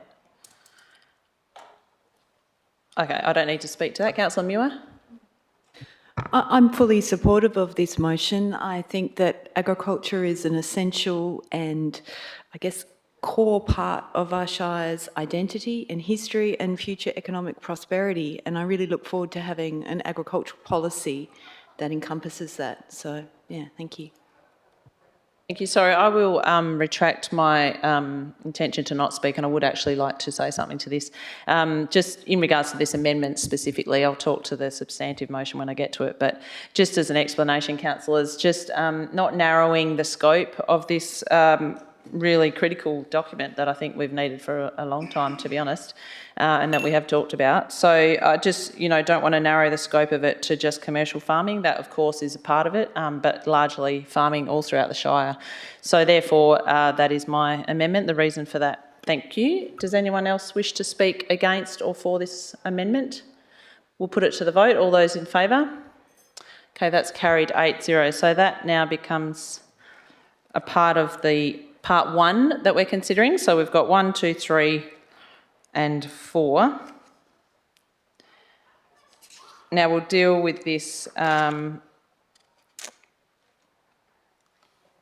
becomes our primary motion. So councillors, we now have that in front of us. So can I just, who moved that? Moved by Councillor Muir, seconded by Councillor Earl. Councillor Muir, would you like to speak to that substantive motion? Actually, no, I think I've already said nothing. Councillor Earl, would you like to speak to that substantive motion? Yeah, thank you. Thank you, I will. And just before I start, well, certainly in part of that is some of the discussions from the electors meeting was around priority agriculture and that we may lose it. Well, unfortunately, that's probably something that's coming out of the state towards us. So there's an opportunity maybe for a new group or for yourselves to get on there and talk to your policies and see what you can do.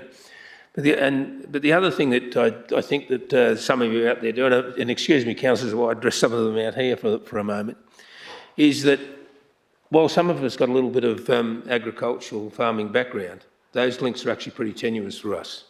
So across this whole place, it's very tenuous.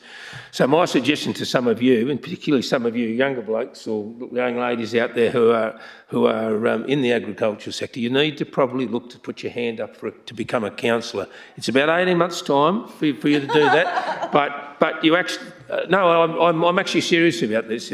If you want to have a decent voice at local government, one or two of you need to stand up to make sure that you can attempt to make it happen.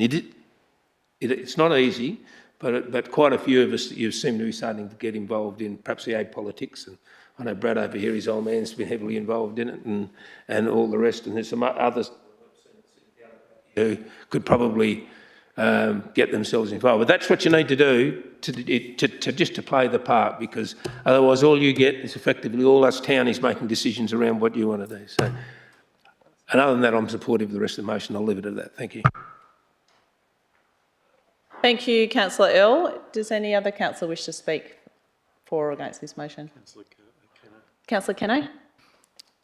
Yeah, I'd like to speak for this as somebody who does have a history steeped in agriculture. So one thing about farmers is we continue to fight and we don't stop fighting, and kind of dream one day that we won't have to fight so hard.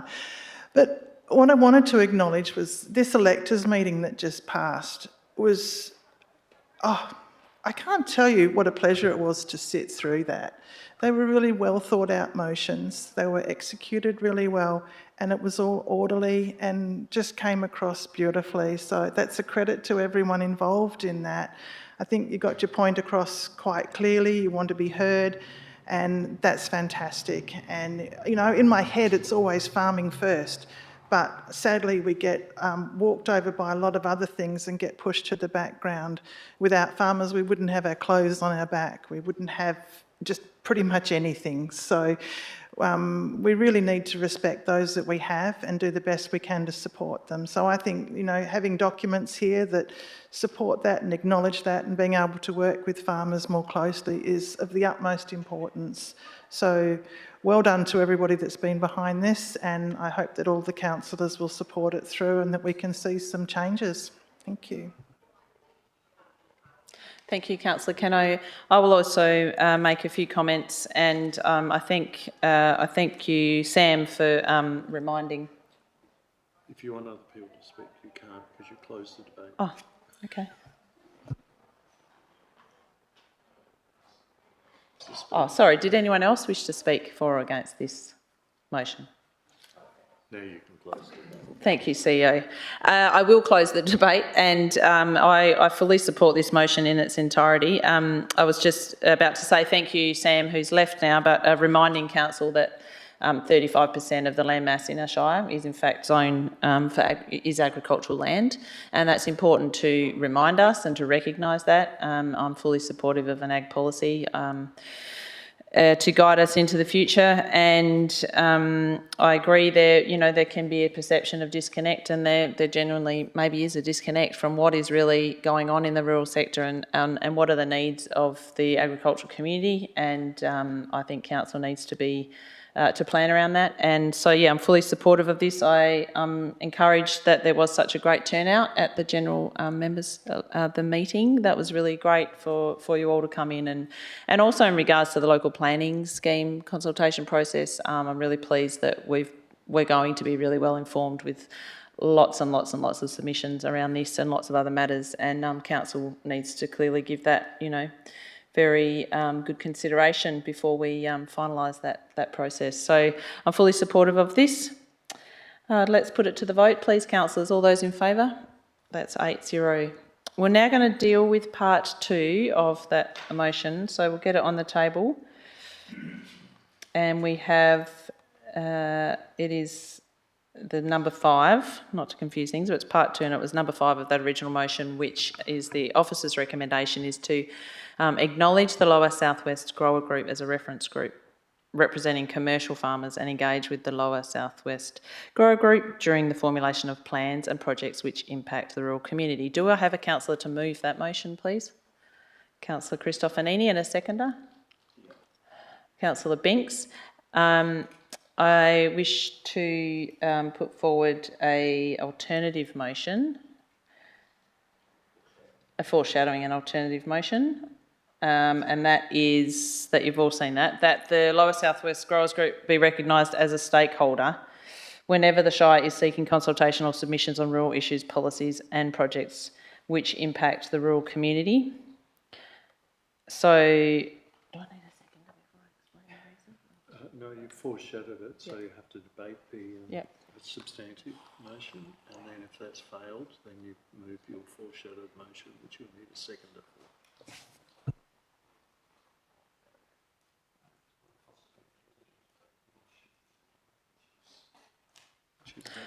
Okay, councillors, so we're going back to the officer's recommendation there in front of us.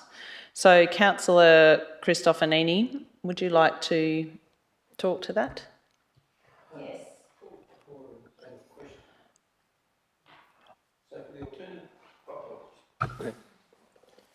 So, point of order, just so for your alternative motion to get up, we'll have to vote against this motion. That's the advice I've received.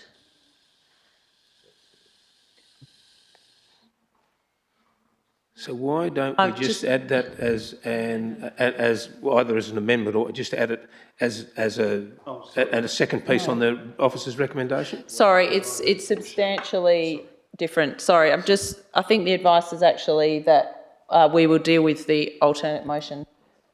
So it's an alternate motion, not a foreshadowing motion. Yes.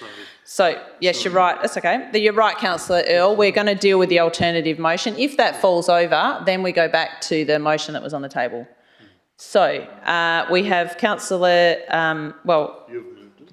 Point of order. Yes? I believe the motion's been moved and has to be debated, isn't that correct?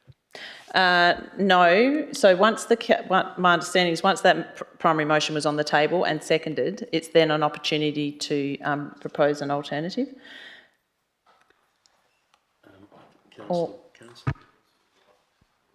Point of order.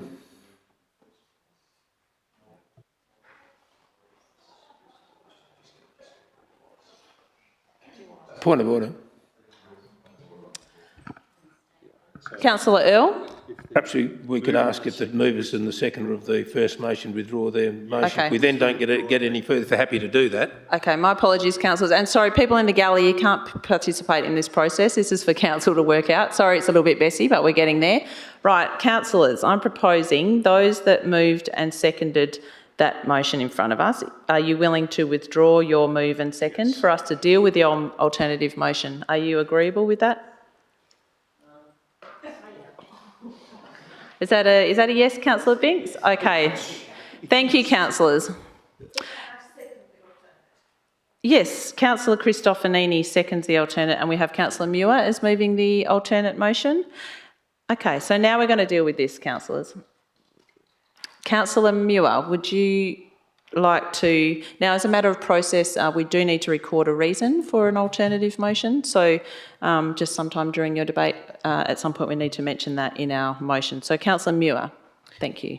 I'm really pleased to have the Lower Southwest Growers Group be recognised as a stakeholder, and I think it's really important to have clarity and simplify the process and ensure that we really are talking to a wide range of farmers about rural issues and ensuring that we have policies in place that address adequately the issues. And I think this alternative motion clearly states what the aim is.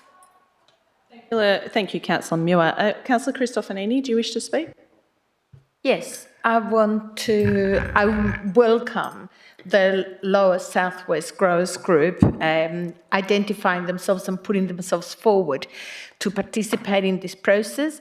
But I think it is important that we have a wide range of stakeholders. We don't know who they may be in the future. So I think this alternate motion provides for the participation of the Lower Southwest Growers Group, as well as other relevant stakeholders that may exist or emerge in future. Thank you, Councillor Christofanini. Is there any councillors who wish to speak against this alternative motion? Or for? No, we'll put it to the vote then. All those in favour, please show your hand. Okay, so that's 8-0. And we need to record the reason.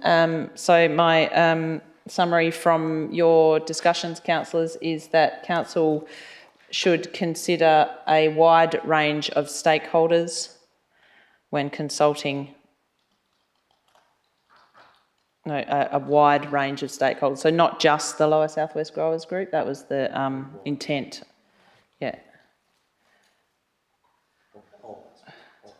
A wide... Yeah, or a diverse range. Wide is okay, it's adequate. We'll look at the wild ones as well. Okay, right, thank you. As we're going to move on to, we're going to go back to the order that we were following, and we're going to 11.1.1, which is the monthly council meetings.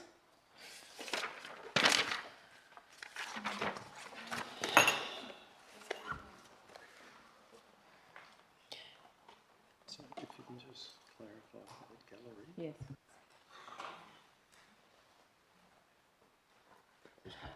No, I will. Just have a look at it.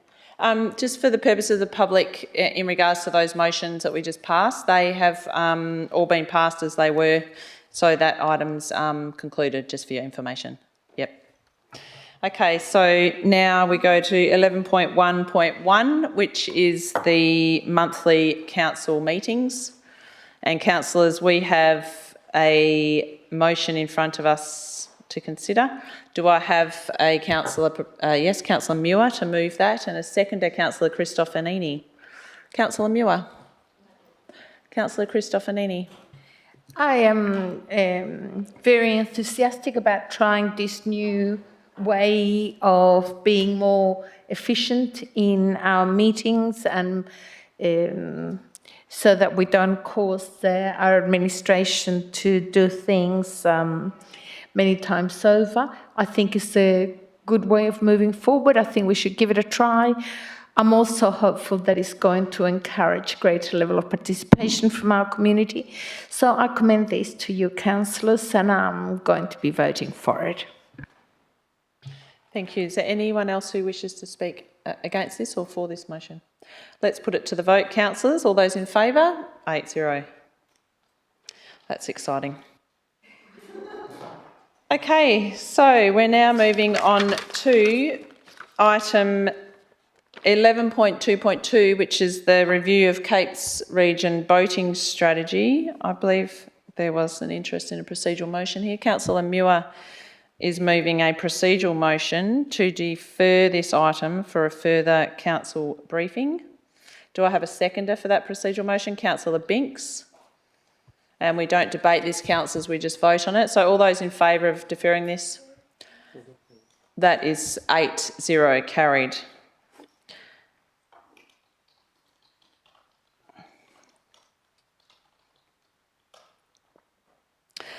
Next item on the agenda, councillors, is 11.2.3, which is the RFQ for the supply of prefabricated concrete materials. Have a motion there to endorse the tender submitted by respondent B, etc. Do I have a councillor to move that? Councillor Earl and Councillor Binks. Councillor Earl? Councillor Binks. If there's no one else who wishes to speak for or against this, let's put it to the vote. Councillors, all those in favour? 8-0, thank you. Next item is 11.2.4, which is the RFQ for road, pavement, traffic and transport engineering services.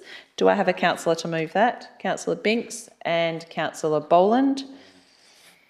Councillor Binks. I moved as written. Thanks. Councillor Boland.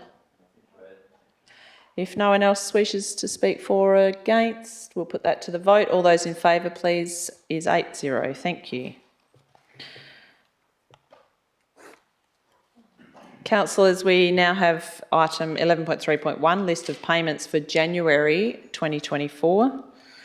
Do I have a councillor to move the officer's recommendation, please? Councillor Earl and Councillor Keno. Councillor Earl. Councillor Keno. We'll put that to the vote. Councillors, all those in favour? 8-0. Thank you. Item 11.3.2, financial activity statement. Also for January 24. Councillors, do I have a councillor to move that? Councillor Muir.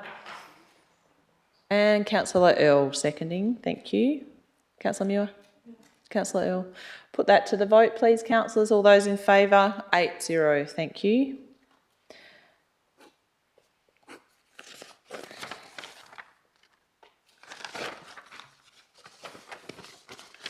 So we've dealt with item 11.3.3. We now move to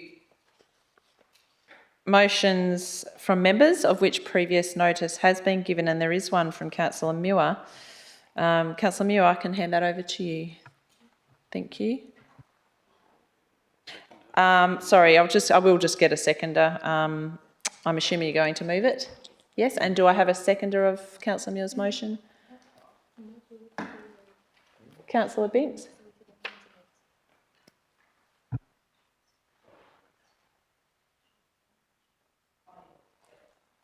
And just for noting there, Councillor Muir, that hasn't got your amendment that was proposed just previously. So we've got that on the, we just need a seconder for that, sorry. Councillor Binks? Yeah, definitely. So Councillor Muir, did you want to put that amendment in now? Yes. So councillors, the amendment is by the end of the financial year at the end of that motion. So Councillor Binks, you're happy with that? Yep, okay. Councillor Muir. Thank you. Thank you. I had a long speech prepared, but I won't put you through that.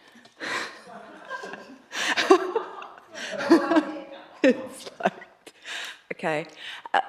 Basically quite interesting. I've done quite a bit of research about this, and New South Wales, as part of their Biodiversity Conservation Act in 2016, carries out regular surveys of community appreciation of biodiversity and pro-environmental behaviour, and they produced a report card which shows groups who most appreciated biodiversity had high awareness of biodiversity values, engaged in biodiversity-related activities like snorkelling, viewed national parks as important and accurately understood their role in protecting the environment.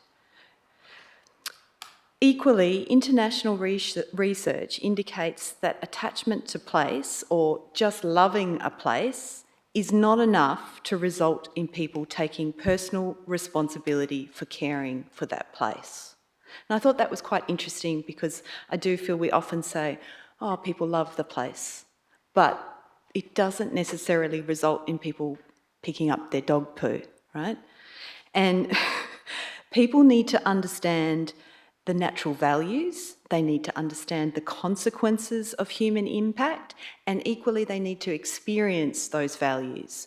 And I feel like this signage could at least be a starting point in helping people to understand the natural values and then understand how they impact the environment and what they can actually do and what that means.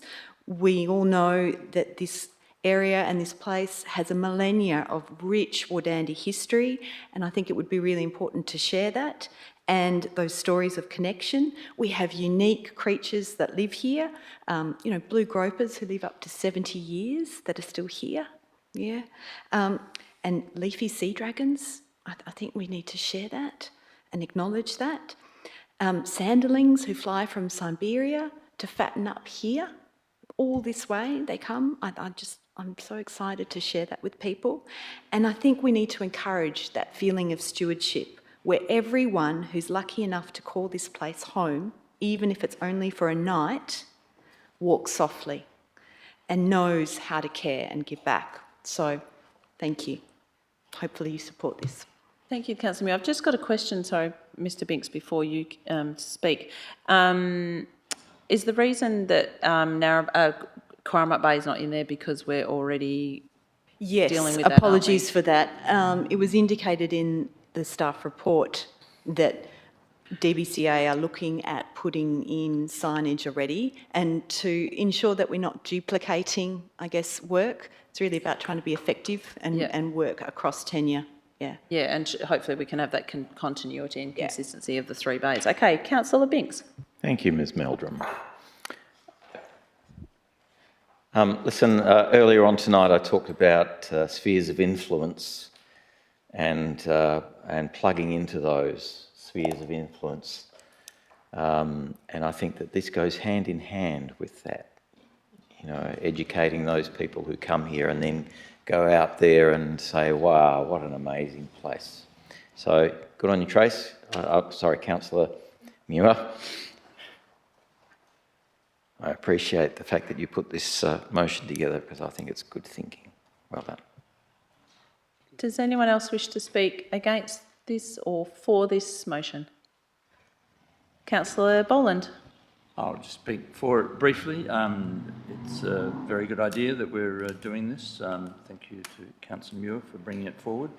I just comment that we do have some signage already at Narrabeen, but it's looking a bit shabby. If you just go north from the White Elephant on the path there's a sign, quite a good sign, giving quite good information, but it's so deteriorated that you just can't read it. So maybe we fix that as well in the meantime.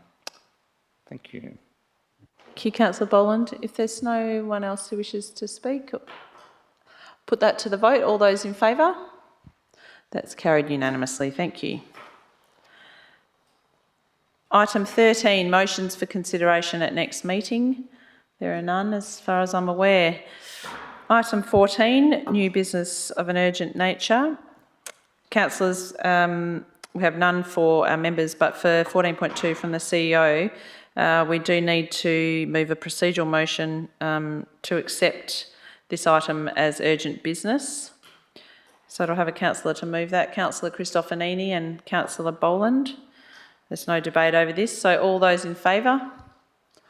Okay, so that's carried unanimously. We're now we need a procedural motion to go into confidential. So Councillor Christofanini, Councillor Muir. It's already been voted. Yeah. Accept the item at 0, and so now deciding on going behind closed doors. Sorry, Councillor Cristofanini and who else? Councillor Boland to move that we go behind. No, sorry. So that Councillor Cristofanini Boland to move that we that we accept the item as, yep, okay, that's right, and we voted on that. And now, sorry, the procedural motion for going behind closed doors was Councillor Cristofanini and also Councillor Boland. Okay, let's vote on that, folks. 8-0. Thank you, members of the public. So 7:30.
And I'm going to read out the recommendation once we're live streaming, and then we'll move to close the meeting, folks.